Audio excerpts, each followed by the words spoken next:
Lightning Struck Twice, written by Shantae Sawyer, narrated by Tina Marie Schuster.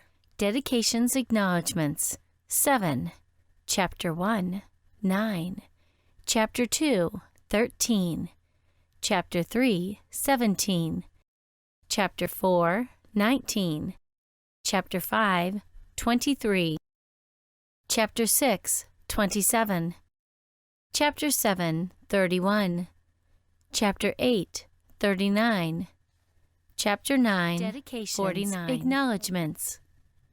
Thank God for giving me the strength to write this book and tell my story.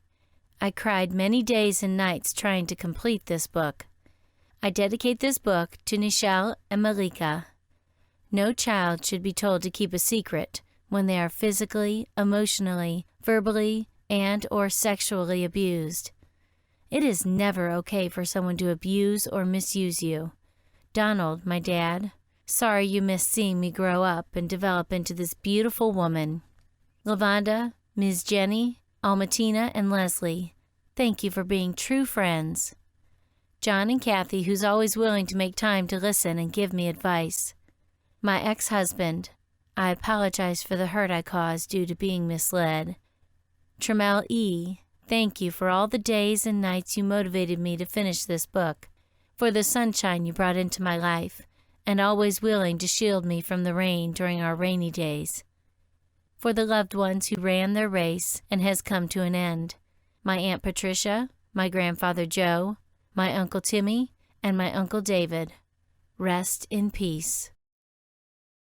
For comments about the book, or if you want to get your ton of bricks off your chest, I would love to hear from you. nomobuse2014@gmail.com. My name is Shawnee, born August 4th, 1978, to the parents of Renee and Ducky at ages 17. At age 2, Renee and Ducky decided to part ways. Renee met a man named Keith that she soon would begin dating. Keith was a man who would have been any woman's dream man. He was 28 years old, gainfully employed, a homeowner, drove a nice vehicle, wore a uniform to work, and had no kids. My mom was 19 years old, a single mother, with a recent failed relationship with the father of her child. She thought she had found the man of her dreams. She didn't hesitate to move from my mother's house into Keith's house. She packed her belongings and mine too. 3 years later, my mom had a baby girl by Keith. She seemed to be so happy with Keith. I didn't know my mother's happiness would cost me my childhood. I wasn't really allowed to play with my new baby sister. Keith had said I might get jealous and hurt her. By age 7, Keith became very abusive. He abused me mentally, physically, emotionally, verbally, and sexually. That man that was once nice turned into a monster. He decided it was best I didn't see Ducky, my biological father, anymore. My mom agreed. At this time, Keith started doing things that a man shouldn't do to a child. I would find myself alone with him. He would send my mom out the house and send my little sister out the room so he and I could be alone. I would tell my sister, next time he tells you to leave the room, don't leave. There were a few times my little sister would remember me telling her not to leave, so she would say no when he would tell her to leave the room. During these times when she wouldn't leave the room, he would grab a pillow or sheet, put it across his lap, and have me sit next to him while my hand would be in his pants. Keith would tell me to open my mouth while he put his mouth to mine, put his tongue in my mouth and started moving his head from side to side. While that was going on, he would unzip his pants and pull out what I later learned was a penis, and put my hand on it, and force my hand to go up and down on it. I didn't know what I was doing. Keith told me, that's how you French kiss, and this is how you make a man feel good. During these acts, Keith would always tell me, don't tell your mother, because you don't want to hurt her, do you? I would say, no. These physical encounters happened several times, not just in his house, in the vehicle also. He got so bold with his actions that he would come into my room, wake me up to bring me in the bedroom that he and my mom shared together. It would be dark in the room. He laid on the bed and told me to lay next to him. He would start French kissing me, put my hand on his penis, and tell me to move it up and down. I would start saying my hand is getting tired, so he would tell me to use the other hand. He would rush me back to my room saying, "Hurry up, your mama's on her way back. Go back in your room and pretend you were asleep." I was so confused because whenever my mom was around, he treated me like the worst child that ever was born. He would constantly yell at me, put a belt or extension cord to my backside, and make me stand in the corner for hours at a time, sometimes even standing on one leg. He would put a belt or extension cord to my backside for any reason, such as losing a hat or glove, not eating all my food, missing a spot when cleaning, and not coming fast enough when he would call me. I would be sitting on the toilet, and if he called me, I had to stop what I was doing to come see what he wanted. Most of the time he would call me to get him a beer out of the fridge or ice out of the freezer. My mom never questioned the way he disciplined me. She joined in and used the belt and extension cord to parts of my body. While she would be using the belt or extension cord, I would cry on the inside and outside, thinking to myself, if she only knew how much I love her. I loved her enough not to tell her what Keith was doing to me when she was not around. I knew parts of his body that a child should not have known, but I continued to keep it inside.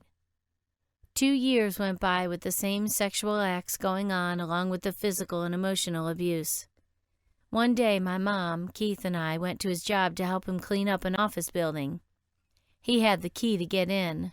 While at his job, my mom looked at me and said, "Who is doing something to you?" I looked at her and said, "Nobody." She asked me again, and I said, "Nobody" again. She grabbed me in my collar, looked me in my eyes, and asked me a third time. By this time Keith had walked up, heard her ask me, and saw her holding me in my collar. He said, "You better tell her." Me being 9 years old, constantly being abused, the same man who had put a belt or extension cord to my backside, had me stand in the corner for hours at a time, would tell me not to tell my mom so I wouldn't hurt her, while he's enjoying the pleasure of me. A child playing with his penis and French kissing me, as he called it, when she wasn't around. So after he told me, "You better tell it," I immediately said, "He did," and pointed to him. He then denied it and said, "No, I didn't. She is lying." My mom grabbed a broom and started hitting him with it. While she was hitting him with the broom, she would say, "Why?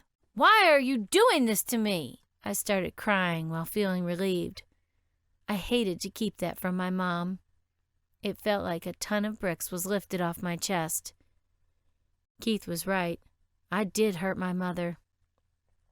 He was arrested. He did finally admit the things I said were true. My mom felt so sorry for him she paid the bond to get him out, wrote a letter to the judge saying he apologized, we are going to be a family, and we would go to counseling. He got off with probation. He stated the reason for the abuse he did to me is due to the alcohol and drugs he was using. Yes, he admitted to being an alcoholic and drug user. I later found out he introduced my mother to be a drug user. Almost a year later, after telling my mom what Keith had done to me, they decided to get married. My sister and I were the flower girls in the wedding. He stopped going to see his counselor while I continued, not understanding why he stopped and I continued. He did apologize to me and asked me to forgive him. He stated the drugs and alcohol as the reason for the things he did to me. He then asked if he could adopt me. My mom sitting there with us, giving him permission to adopt me. I said, "No, I know who my father is." I didn't see my father that much growing up, but I knew when I did see him, he never touched me in an inappropriate way, never made me stand in a corner, never raised his voice at me, and never put a belt or extension cord to my backside. My mom forgave him, so what was I to do? I forgave him also. I still gave him the utmost respect, called him my stepfather. So growing up, I was taught how to hide the abuse, keep it inside of me, and go on like nothing ever happened. I was told not to talk about it. Things did get better. Keith would just ignore me when I did something he didn't like. No more corners, no more belts or extension cords, unless it was from my mom. Best of all, no more hands in the pants or French kissing. We started going to church. We went to Sunday service, Bible study, and choir rehearsal. We would even study the Bible as a family at home. The first scripture I was taught and memorized was Psalm 23. They even decided we would get baptized as a family. So here it is, I'm 12 years old, not understanding baptism. I said, "Do I have to? I don't want to get baptized."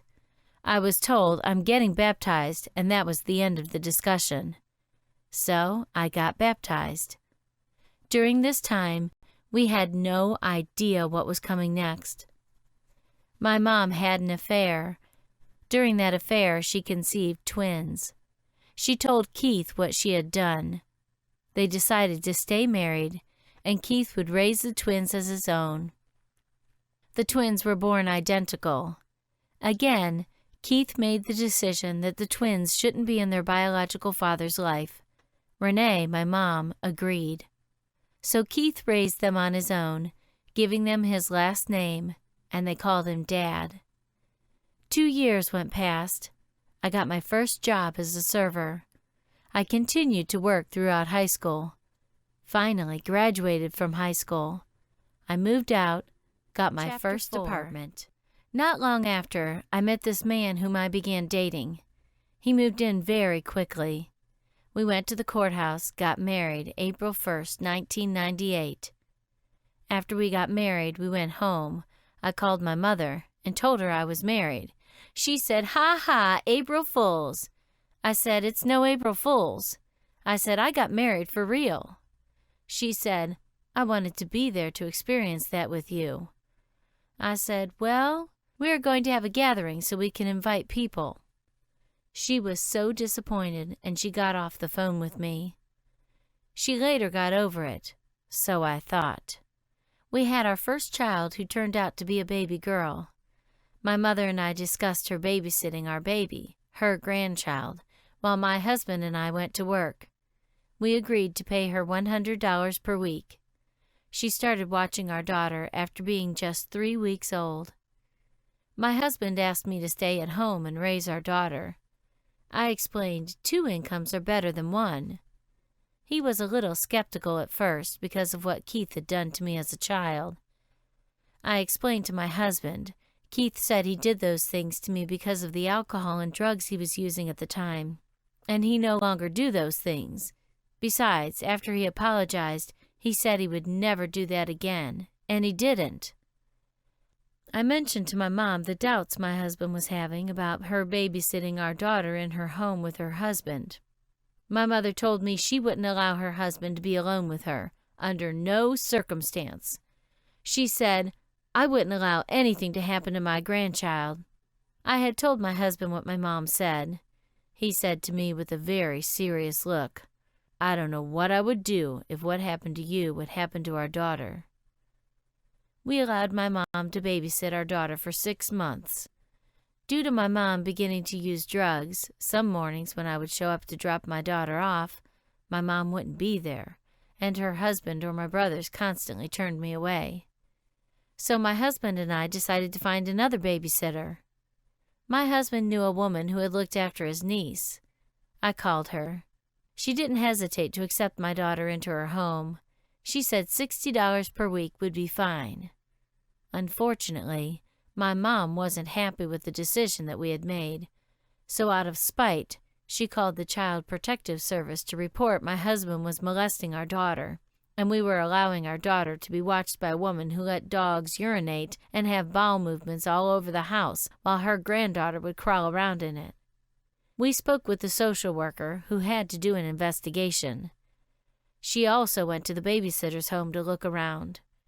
Her investigation was completed, No wrongdoing was found, but it has to stay on file.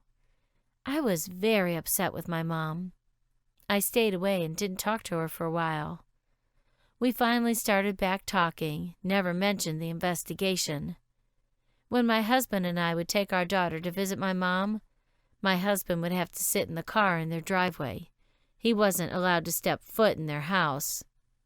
One day, Keith, my mom's husband, came to me and said, "We don't want him in our driveway anymore. He needs to wait for you up the street." I couldn't understand why they would decide something like that. My husband didn't understand either. 3 years later, we had another daughter. My mom was upset with us for having another baby, asking me why would I have another baby by him. Keith and my mom would tell me how my husband didn't love me and how he would have other women in our home while I was at work. My husband and I never discussed cheating, another woman, or another man. We never questioned. But listening to the people that raised me, listening to the mother who claimed she loved me and didn't protect me as a child, suddenly wants to protect me now. She would tell me, "He isn't the man for me, and I need to get away from him." I heard it so much. I decided to date a lowlife outside of my husband. I later told my husband. He said, "We can work it out." I decided I wanted to end our marriage. Deep down inside, I didn't want to leave my husband. The little bit I knew about love, I wanted to share it with him. I constantly would hear my mom say to Keith, "You molested my daughter." I would hear Keith say, "Renee, you had an affair and had twin boys by another man." I knew this wasn't the marriage I wanted to have, constantly being reminded of my wrongdoing. My mom went with me to my lawyer's office, helped me pay for the lawyer, and even went to court dates with me. A year later, when I got the letter in the mail stating I was divorced, I immediately called my mom and said, "Mom, I'm divorced. I got the letter in the mail." My mom said, "Honey, you was a fool. You had you a good husband. Ain't no way I would have left my husband," and hung up the phone. I sat there holding the phone, thinking about all the things my mom had said about him while we were married. That was the first time I heard my mom say something good about my now ex-husband. As time went on, I remembered that's my mom and I had to forgive her and myself. I was finally able to spend time with my siblings. Me and my sister started hanging out. She told me she wished she could find a husband like I had. She asked me what happened between me and my husband. I couldn't bad talk my mother, so I just told her I did wrong and ended my marriage. My brothers played basketball, football, and many instruments in school. I made sure I was present for everything they had going on so they would know I loved them, and enough time had been lost between us due to me not really coming around while I was married. My mom and husband just made me feel like I was wrong for moving forward in my life, so I gave up what belonged to me to make them happy. Not long after my divorce, my sister came to live with me. She had 2 sons, one born in the year of 2003 and the other in the year of 2004. Not too long after that, our mom became very ill, had to be hospitalized. Things wasn't looking good for her at all. She was hospitalized for 10 days, released, 2 weeks later hospitalized again for another 9 days. Had to learn to walk again. Her speech and eyesight was affected also. During the times of the hospitalization, I made the decision for my brothers to stay at my house so we can all be together. I made sure my brothers, my nephews, and my kids got to school every day, got home from school, and did their homework. I tried to make their life as easy as possible. I took all the grandkids to visit my mom while she was in the hospital. Trying to get my brothers to go was like pulling teeth.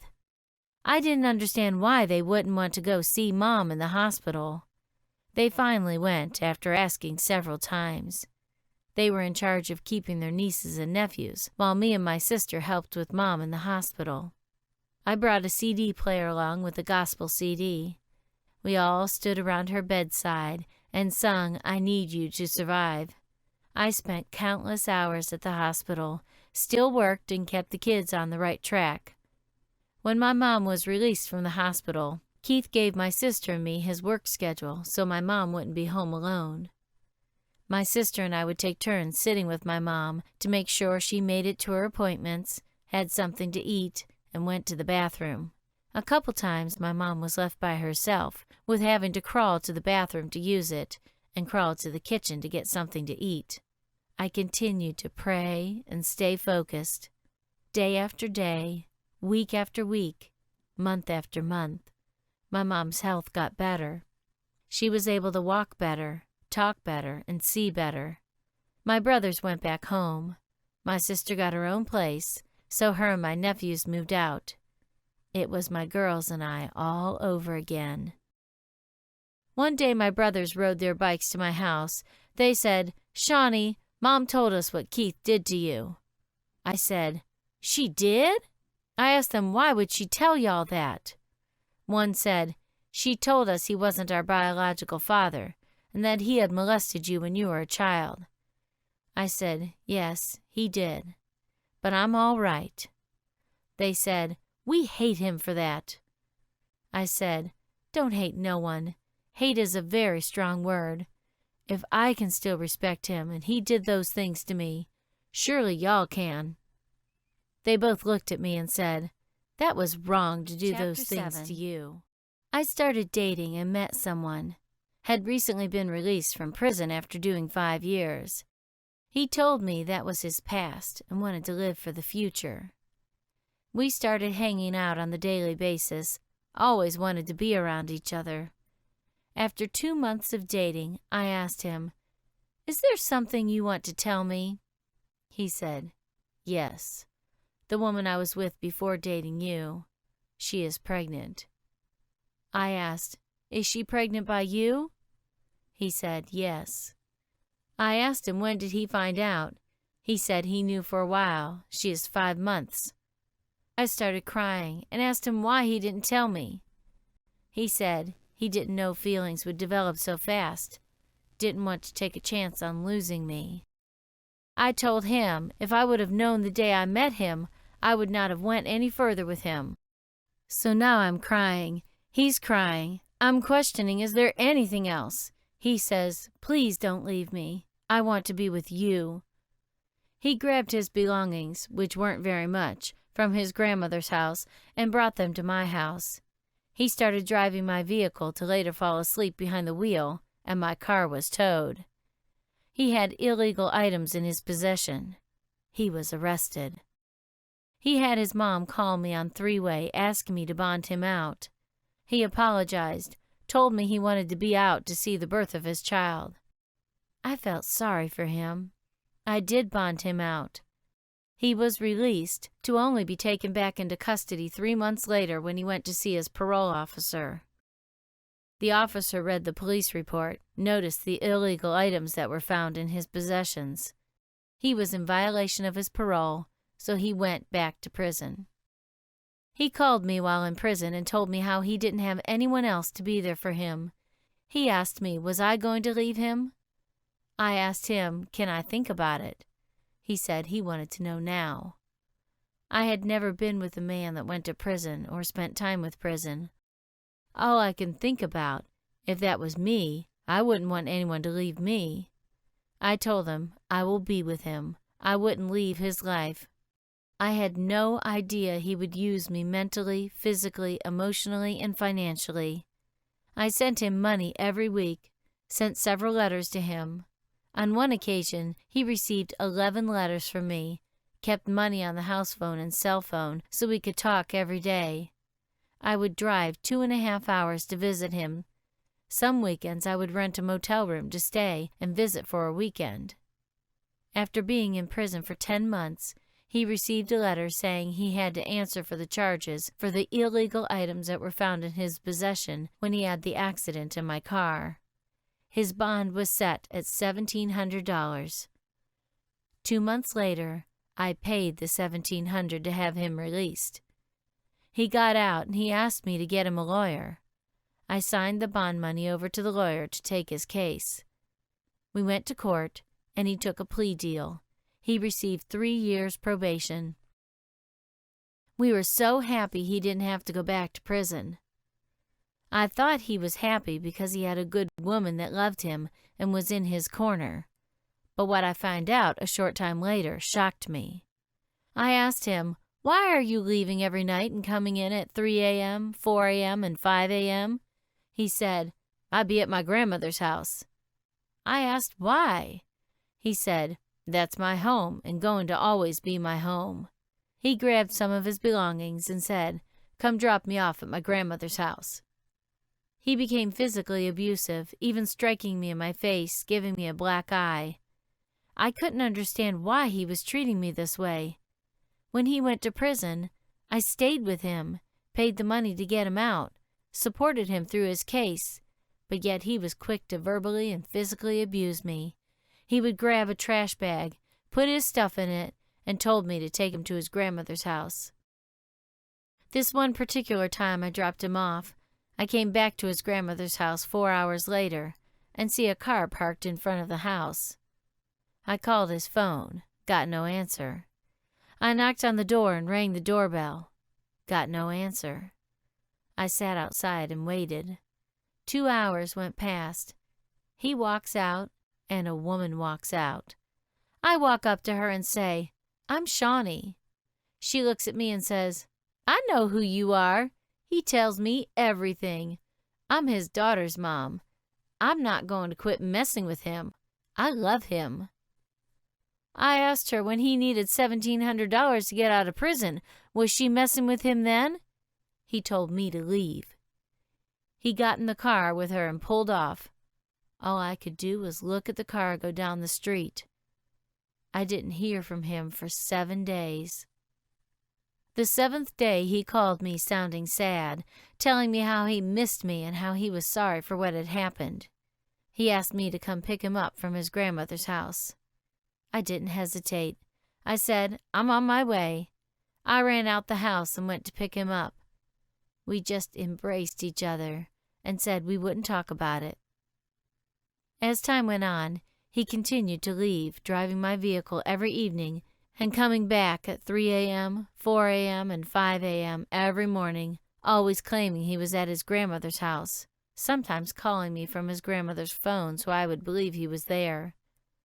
Until one day I went to his grandmother's house for Thanksgiving. One of the neighbors stopped me to chat, asking me how I was doing after seeing him pull off, leaving me standing in front of his grandmother's home. The neighbor told me, "Yes, he's at his grandmother's house every day, but guess what? That same woman he pulled off with is the same woman he picks up and brings over here with him every night." I didn't know what to say. I paused, and I said, "He calls me from time to time." The neighbor says, "Yes, I know. I see him walking outside with the cordless phone while she is in the house." The neighbor said, "I'm telling you this because you need to move on with your life. It's not fair for you to hold your life up for him." It was so hard to enjoy Thanksgiving after hearing that type of news. He is smiling in my face, telling me how much he loves me, but can't wait to drop me off at home so him and his daughter's mom could be together. Finally, enough was enough. One day we were together, was pulled over by the police. He had a warrant issued for his arrest and was taken into custody at that time. He was being sent back to prison. I asked him what he wants me to do now he's going back to prison. He had the audacity to tell me, "Do everything you did for that year I went away." I said, "So what you are saying is you want me to send you money every week, come see you for weekends at a time, keep money on the phone so you can contact me, and write you letters?" He said yes. I said, "Tell you what, that woman you was with when you were out, tell her to do those things. I'm done." And I hung up the phone, blocked his calls. I finally started picking up pieces in my life. My daughters and I moved into our new place. We had been at our new place for about 3 weeks. My daughters were outside playing with other kids from the neighborhood. One of the kids asked me to meet her grandmother. I said, yes. She showed me where she lived. My daughters and I went to meet her grandmother. I knocked on the door. This lady answered the door and greeted me with a big smile. She said, "Hi, I'm Lynn." I said, "I'm Shawnee. Me and my daughters just moved into the neighborhood about 3 weeks ago. Your granddaughter asked me to come meet you, which was a very good idea, because I'm a concerned parent and want to meet the parents and guardians of the kids my kids decide to play with." She said, "I don't blame you. I'm the same way." She immediately opened the door and said, "Come in." I walked in. We went to sit down. The kids asked could they play outside, and we both said, "Yes, so we can talk." I explained I had recently got out of an abusive relationship and ready to start a new life. With no hesitation, she tells me, "I'm so glad you made it out of that situation." While we were talking, she went to the stove and started cooking. She said, "Excuse me, we can continue to talk. I just need to make sure I finish my dinner. I have a big family here with me. I have my grandkids and my great-grandkids that live here with me." I started thinking to myself, so she don't have a perfect life either. We continued to talk. Her dinner was finished. She offered dinner to my daughters and me. We ate at her house with her grandkids, and her great-grandkids. I don't know how she had enough food to go around, but it was enough for everyone to eat and get full. I thanked her for lending me her ear, the positive advice, and the dinner. She said, "You are welcomed any time."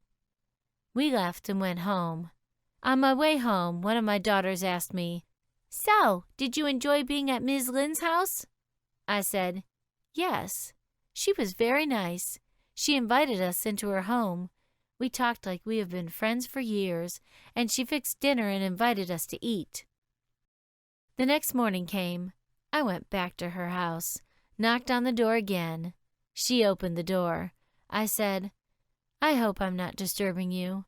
I enjoyed our conversation so much yesterday, I came back again to talk some more." She said, "That's fine, come in." I stayed over at her house for hours. She fixed us breakfast, lunch, and dinner. My daughter showed up again. After dinner, she says, "I wish I could stay and talk, but I have to get to Bible study." My daughters heard her say her and her family was going to Bible study. I asked, "Ms. Lynn, what kind of church is it?" She replied and said, "It's a Baptist church." My daughters asked me if they could go to Bible study with her. I said, "It's okay with me if she says it's okay with Ms. Lynn." They went to Ms. Lynn and asked, "Would it be okay if we go to Bible study with you?" She said, "Sure." I asked, "Do you have room for them?" She said very politely, "There's plenty of room for them. No problem at all." I trusted my girls going with her and her family. Her grandkids and great-grandkids were so happy my girls were going, they all started jumping up and down saying, "Yes, I'm glad y'all can go." I told them I would see them when they get back, and I left and went home. When they returned from Bible study, both of them rushed through the front door, came to sit next to me, and told me how they enjoyed Bible study. They said the pastor was awesome. We would like to go back. I was so happy to hear they enjoyed Bible study. I asked, "How did Ms. Lynn treat you?" They both said, "She was very nice. She fed us again before dropping us off at home." We asked her if we can go back, and she said yes. She said Bible study is on Wednesday, choir rehearsal is on Thursday, and Sunday morning service. Sunday came. My girls asked if it's okay with Ms. Lynn, can we go to church with her? I said yes. They went to ask Ms. Lynn could they go to church with her. She said yes. Not one time did she turn them down. They went to Sunday service.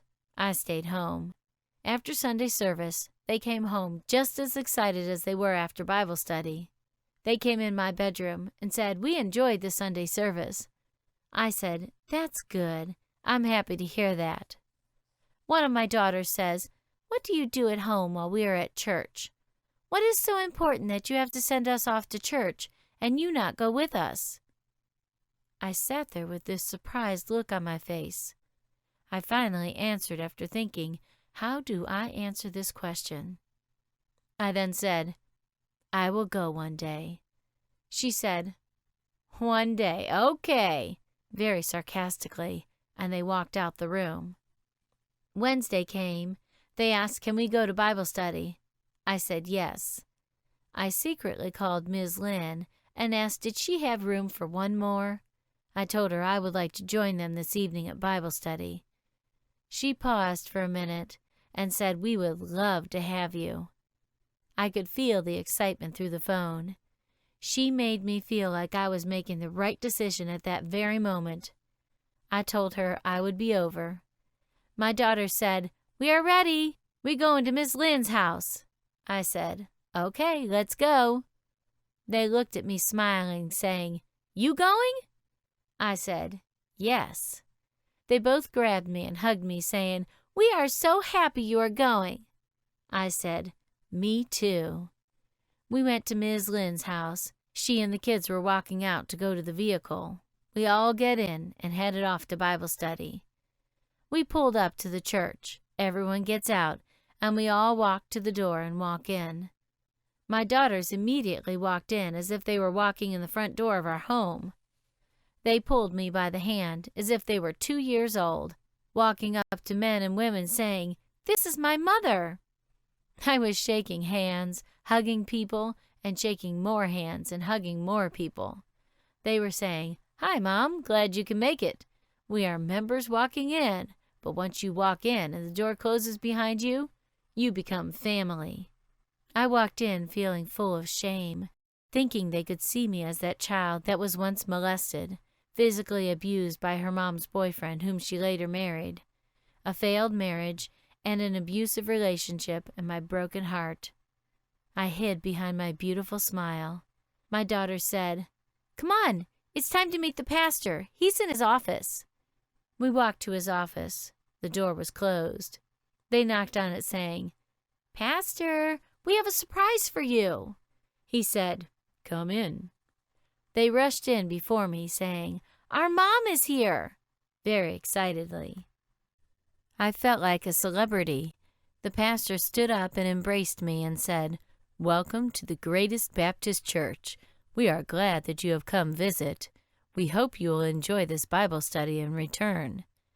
I said, "I hope so also. At this time I do not have a church home. My daughters came home and told me they enjoyed Bible study and the Sunday service."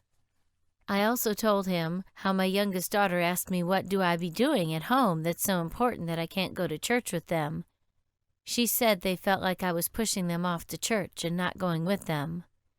They always knew we stood together and fell together, so why change? He said to me, "You have some beautiful daughters. God speaks through children also." I just smiled and said, "Thank you." One of the members knocked on the door and said, "Pastor, we are ready for Bible study." I left his office and went to sit down. The pastor comes out of his office and sits in a chair in the front of the room while everyone is facing him. After he sits down, I see my daughters, one sitting on his left side and the other one on his right. They saw me with this confused look on my face and says, "Oh yeah, we are the pastor's Bible study readers." I was lost for words. I said, "That is so good." They would read the scriptures from the Bible, and the pastor would explain it. I enjoyed Bible study so much. I said, "I can't wait to come to Sunday service." I experienced the teaching. Now it was time to hear the preaching. Sunday finally came. I attended what I thought would be worship service. Turned out to be Sunday worship. The pastor started preaching. One of the things he said stuck with me. He said, "I don't look like what I've been through." I couldn't wait to get home to look in the mirror. I had to look at myself not in the natural, but the supernatural. I continued to attend Bible study and Sunday worship week after week. My oldest daughter went to Ms. Lynn and the pastor and said she wanted to be baptized. I was so surprised to hear that news. I asked her was she sure that's what she wanted to do. I know that at age 12, I was forced to be baptized. My daughter said this is one of the many things I would like to do. my daughters and I became members of Greatest Baptist Church, and Easter Sunday we were baptized. They became more involved with the church. Not only were they the pastor's readers in Bible study, they also started praise dancing. My oldest daughter began singing in the choir. We continued to attend Bible study and Sunday worship. It was a week before our 1-year anniversary of being baptized. My oldest daughter came to me while I was sitting down watching TV. She says, "Mom, we were told to keep something from you." I said, "Who told you to keep something from me?" She said, "Granny." She went on to say that Granny told her she would take care of it. I said, "If Granny can tell you to keep something from me and you do it, maybe I don't need to know, so don't tell me." Then I asked her, "Did Granny take care of it?" She said, "It's been 8 years and I'm still waiting on her to take care of it." I said, "Okay, let Granny handle it." All I could think about is why my mom wouldn't want them to tell me. Is it because she loved me so much she didn't want me to hurt? Or was it to cover up something she didn't want me to know? The next day I talked to my friend Shavonda. I told her my daughter came to me and told me my mom told her to keep a secret from me. And I told her if someone can tell you to keep a secret from me, and you do it, then maybe I don't need to know. Shavonda stood there with this very serious look on her face, with tears in her eyes, and said to me, "You are wrong for that. You need to talk to her and find out what it is. You are her mother, and she is crying out for help." I said, "Shavonda." She said, "Shavonda, nothing. Don't do that. Find out what it is. She didn't tell you then, and now she wants to tell you." I went home. As soon as my daughter got home from school, she came through the door. I said, "Sit down. Tell me what you were trying to tell me yesterday, what you were told to keep from me." No mother could have prepared herself for what she was about to say. She said, "Your brothers used to make me and my sister put their penis in our mouth and in our vaginas." I said, "Which brother?" She said, "Both of them. One would take me in his room and the other would take my sister. Sometimes we would be in the same room. Most of the time it happened at Granny's house, but when they came to our house while Granny was in the hospital, it would happen at our house also." She said, "They would yell at us, hit us, and tell us to open our mouths. Then they would put their penis in my mouth, take my clothes off, tell me to lie down and open my legs. I didn't know what they was doing. All I know is when they got up, I would be in pain down in my private area, along with blood. Sweat from their bodies would be on my body." I asked how many times did it happen. She said, "Several times. Every time we would go to Granny's house." I then asked, "How old were you and your sister when this happened?" She said, "My sister was 4 years old and I was 7. They stopped when I turned 9. Your brothers were 14 at the time." She also recalled one time one of the boys put their penis in her sister's mouth and she vomited. I asked, "What did they do after they finished?" She said, "They would laugh. Our bodies would be wet and sticky." I asked, "How did Granny find out?" She said, "Your nephews would be there, sometimes seeing them take us out of the room with them. They would grab us and pull us away while we were trying to hold on to our cousin's hand, saying, 'No, we don't want to go.' Our cousins would run to Granny in her room and say, 'The boys are doing nasty stuff to our cousins.' She would put out a belt and start whooping them.